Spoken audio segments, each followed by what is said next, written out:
Estamos de regreso en Evas Urbanas. Nos acompaña esta noche el doctor Alejandro Vogel, máster en Administración de Empresas, posgrado de Finanzas y también doctorado en Psicología Positiva, conferencista y autor. Bienvenido, Alejandro, ¿cómo estás? Muy bien, gracias, Cristiana. Este tema que estamos seguros que va a ser de utilidad para todos y son los 7 consejos del mejor orador del mundo. Si usted logra comunicarse apropiadamente, usted se va a destacar en cualquier ámbito de su vida. Algunas veces he entrevistado a alguna gente que son líderes y me han comentado que uno de los factores que han tenido que dilucidar en su vida es lograr hablar bien en público y vencer ese temor de hablar en público. ¿A usted pasó lo mismo? Sí, yo ahora creo yo que me defiendo bastante bien en público y con diferentes audiencias, pero no fue siempre así. O sea, hay que recalcar que esto toma esfuerzo. A mí me ha costado muchísimos años, muchísimo estudio y mucha práctica. Así es que no es algo que es verdad que uno puede nacer con un poquito de facilidad, pero yo no nací con esa facilidad. Y quisimos abordar este tema para compartirles algunas herramientas de diferentes oradores extraordinarios del mundo.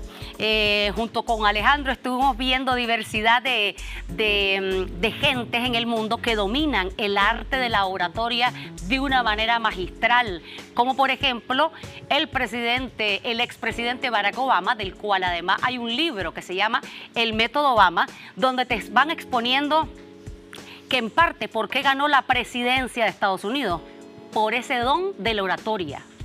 Definitivamente, el estilo de Obama es algo histórico, o sea, creó tendencias, es estudiado sobre cómo se conduce. Además que el estilo de él es se acerca mucho a la humanidad de las personas, no es tan técnico. Eso también es otro tema importante, pero logró marcar un estilo que ganó la presidencia básicamente y lo mantuvo ahí porque sabía qué decir y qué no decir, no solamente cómo decirlo, pero también tuvo mucho cuidado en no meterse en temas espinosos de una manera radical, sino que fue muy político. Es verdad que a veces se le critica mucho a los políticos de que son muy políticos, pero él lograba hacer las dos cosas bien.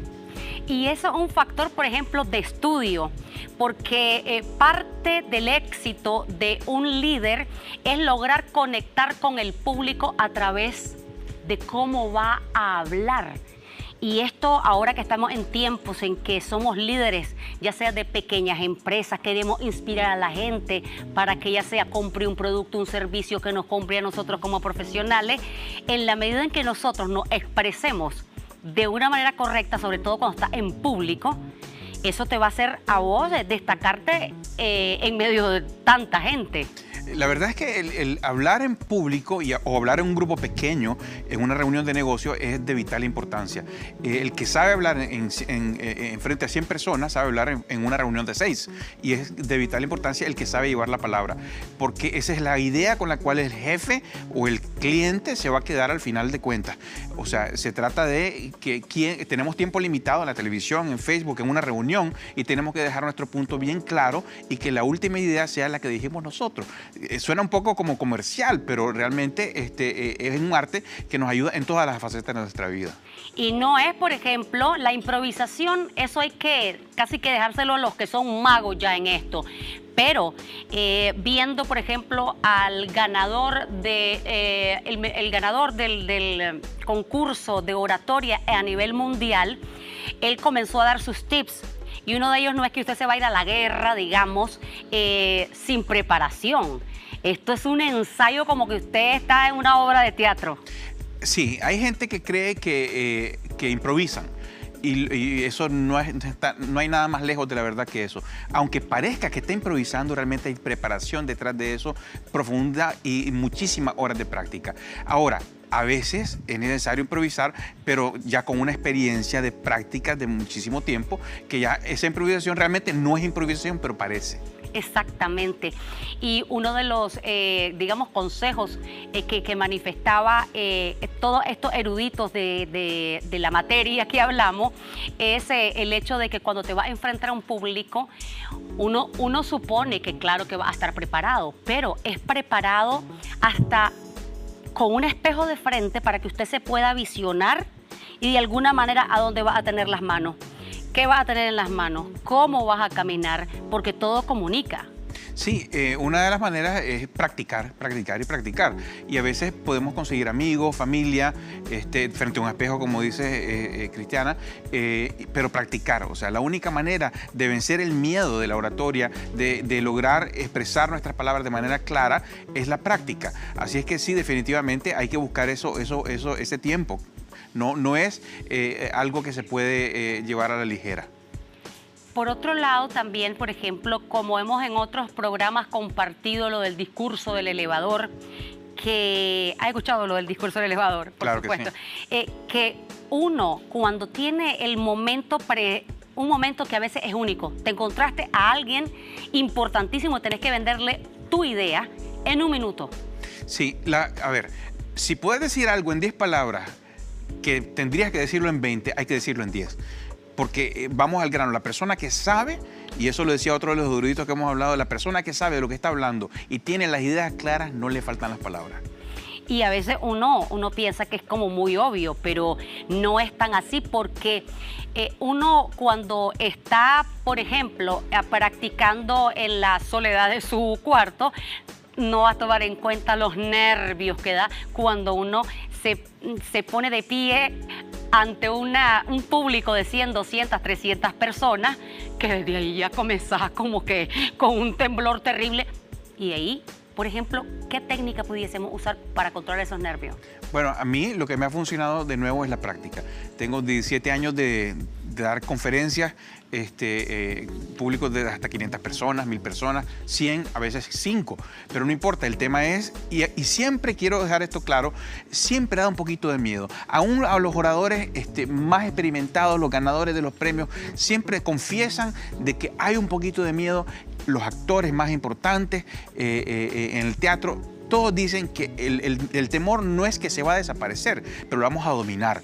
Entonces, sí hay un poquito de temor, pero se vence con la práctica, con el tiempo, y la técnica es la práctica. O sea, no conozco otra técnica más importante que la práctica.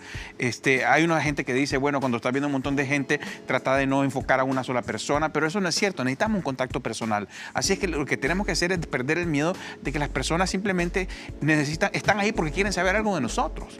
Algo que nosotros tenemos que decirles. Entonces, sintámonos seguros de lo que estamos hablando y se nos va a quitar el miedo. Ahora, si vamos con un conocimiento a medias sobre lo que estamos hablando y no estamos muy seguros de lo que estamos diciendo, va a haber mucho más miedo. Por otro lado, también los elementos de los tonos de las voces, porque a veces uno ve que una charla magistral se puede echar a la basura cuando por 15 minutos la persona comenzó a hablar en el mismo tono de voz, en el mismo ritmo, y entonces de repente ves que la audiencia ya perdió totalmente. Por esto, digamos, el hecho de practicar con una persona también y exponerle de alguna manera, digamos, a un público pequeño para que te vayan diciendo esto sí está bien, esto está mal, esto lo podías cambiar, para que te luzcas en una presentación. Sí, vos mencionás algo que conoces muy bien, que es el tema de la entonación y el tema de la respiración, de poder proyectar la voz como cantante, y los cantantes lo conocen muy bien. Lo que pasa es que a los oradores les falta también ejercicios de respiración, poder proyectar, hacerlo de una manera no monótona, sino de una manera interesante, como lo estarías contando un cuento a alguien. Porque cuando le contás un cuento a alguien, haces gesticulaciones, hay comunicación no verbal, hay gestos, la voz cambia de tono. Entonces estás contando un cuento interesante, se supone. Entonces sí es importante que traduzcamos o traspasemos la experiencia de la música y de los performers de stage hacia la oratoria. Claro, porque uno de repente puede estar en un escenario pequeño, no importa, en su empresa, y de repente usted está viendo que le va a tomar 20 minutos de tiempo el expresar un discurso. y de repente como que usted está muy ensimismado, no piensa en la audiencia, a veces están tan atemorizados que como que no los ven, entonces no van captando reacciones. Uno al ver las reacciones de la gente, por si las ves que están así de viaje, vociferando, qué sé yo, ese tipo de cosas, uno va captando y así para ir elevando. Esto es una puesta en escena. Sí, definitivamente, y ahí es donde viene el consejo de este orador famoso que comentaste, que es Fabregat. Fabregat. Sí, que él dice el plan B. Hay que tener un plan B porque si la gente se está aburriendo hay que cambiar. Y en ese momento sí cabe la improvisación, pero no es una improvisación normal, una improvisación con base. Y también saber la intuición, saber cómo se están sintiendo las personas, si las caras que hacen son importantes. Así que esa empatía es necesarísima para poder dar un discurso eficaz. Viste, por ejemplo, en este programa de televisión donde estaban el mejor orador del mundo y el subcampeón. Y de repente le hicieron la misma pregunta a los dos. Y en un minuto tenían que además contestar algo que no era fácil. Entonces, esto también hasta para las que van a defender una tesis en la universidad, que tienen que echarse en el bolsillo a todo ese público que la va a estar escuchando. Les hicieron una pregunta dificilísima sobre el tema de la pluralidad en los partidos políticos en Europa. Sí. Y para mí fue impresionante. Es más, me gustó más el subcampeón que el campeón. ¡Ay! Pero ambos fueron fantásticos, o sea, un nivel de madurez y de conocimiento impresionante. Y fue menos del minuto. Y fue menos. Se quedaron 15 segundos antes del minuto, 6 en un caso. Claro, ¿y qué te manifiesta eso? Por ejemplo, si estos jóvenes, además, lograron en menos de un minuto exponer un tema tan complejo, imagínense, otras cosas no son tan estrujadas como la política. Sí, decía uno de ellos, no me acuerdo cuál de ellos, que hay que dejar al público un poquito con hambre.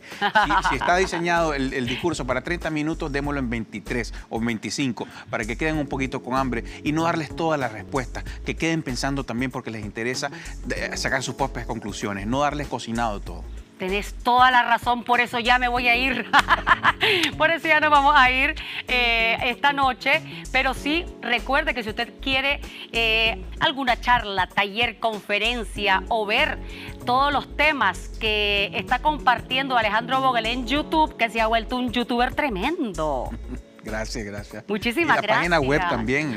Sí, www.alejandrovogel.com. Correcto. Muchas gracias, Alejandro. Muchas gracias, Cristiana. Muy buenas noches. Mañana a las 9 lo esperamos por Voz TV.